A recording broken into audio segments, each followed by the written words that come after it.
Alright, so I tried to do this video a second ago, but it got cut off.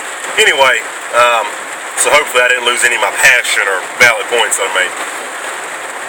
Okay, this guy who everybody is jumping on the bandwagon, condemning this guy with a 2-year-old son he left in the car and died in the car. That's horrible. I mean, it's not necessarily something you can forgive so easy. It's not something nobody's ever going to forget it. He has to live with that.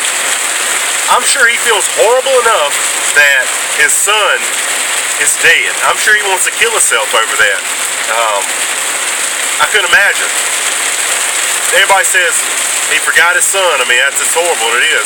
But he can remember to do his little sexting to multiple women.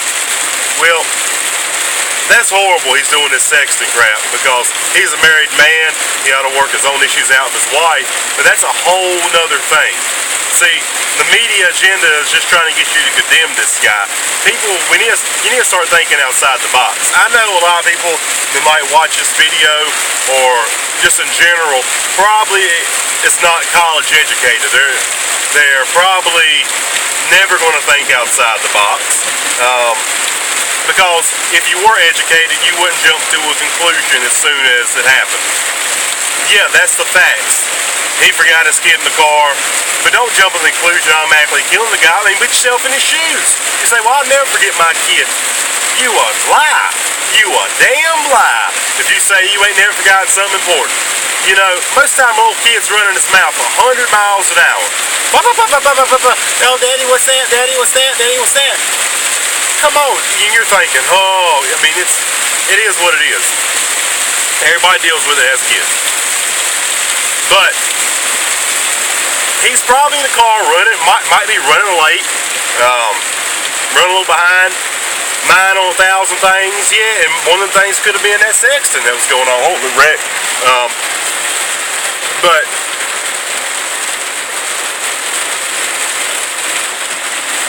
I'm sure he didn't intentionally leave his kid in there, but even if he did, listen, what I'm going to go into the case study. This whole video is about people that are trying to condemn people before something even happens. You're wanting to condemn this guy to death,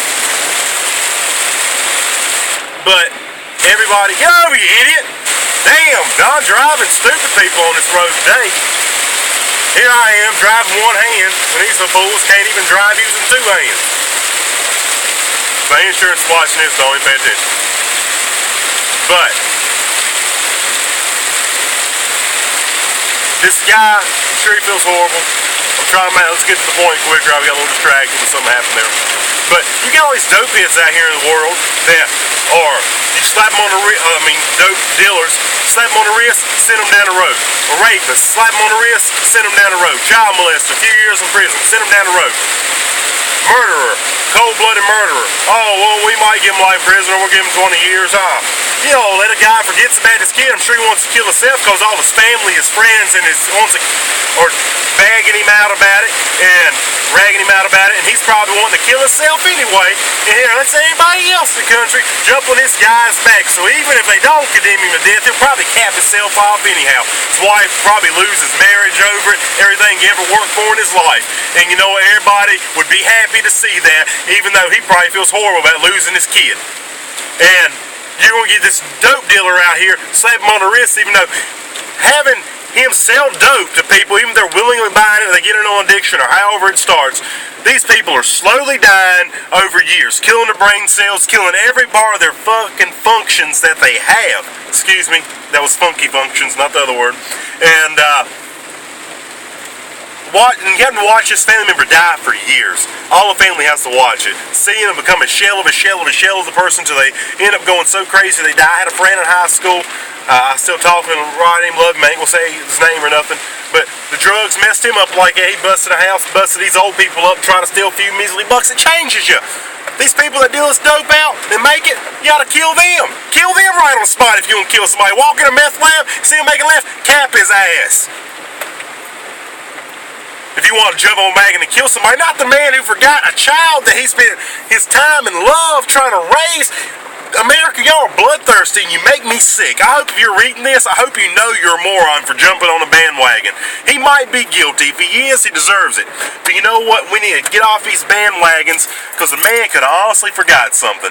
And it is ridiculous that everybody in this country, nobody's willing to take up for him. There's little to no connection between the sexton and the son.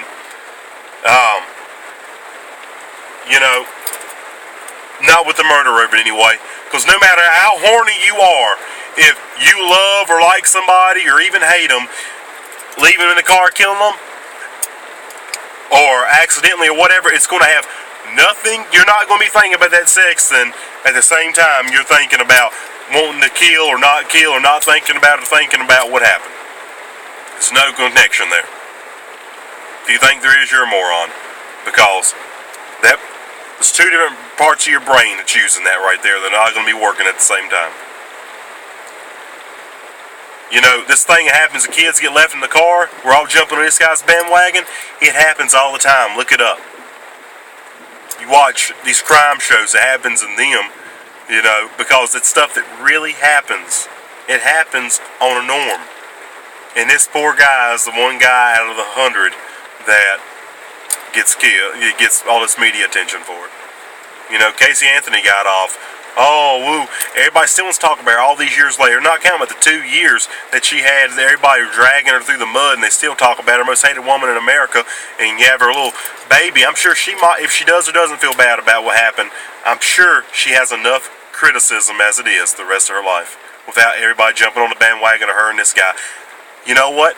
Study all the information on this, people, before you start jumping on the bandwagon and wanting to condemn the fella, because it makes me sick. And you prove how ignorant you truly are by just jumping on it, by reading a message that a media company, no matter if it's CNN, Fox, MSNBC, or whoever it is, if it's your local channel, whoever, they all know they have a particular audience that watches them. So they're going to do all the wording to try to get you to go over however view they want you. If they want to condemn him, they're going to try to get you to believe it. Think about Nancy Grace. She 2 years, she couldn't shut up about what was happening with Casey Anthony. Everything tonight was always how condemned she is, how horrible she is. You know what? She got off. She was proven innocent. And whatever you view on that is, it don't matter. But whatever media, one of them's going to be trying to make, all of them are going to try to condemn him because we are a bloodthirsty country with no love in our hearts. We want everything that's immoral in this country. People want it. That's what's wrong with this country. That's why we're not as great as we used to be, is because everybody wants everything that used to be considered sorry. And you can look up whatever you think I mean by that. Used to be sorry, we're pro for it these days. That's what's wrong with this country. That's what's wrong with you. That's what's wrong with media. Has killed this country. And it's killing you right now because you're too stupid to even research this. You're just going to jump on the conclusion this guy's automatically guilty. Yeah, he left his kid in the car, but he could have honestly forgot. He still deserves a punishment, but maybe not death. Come on, guys.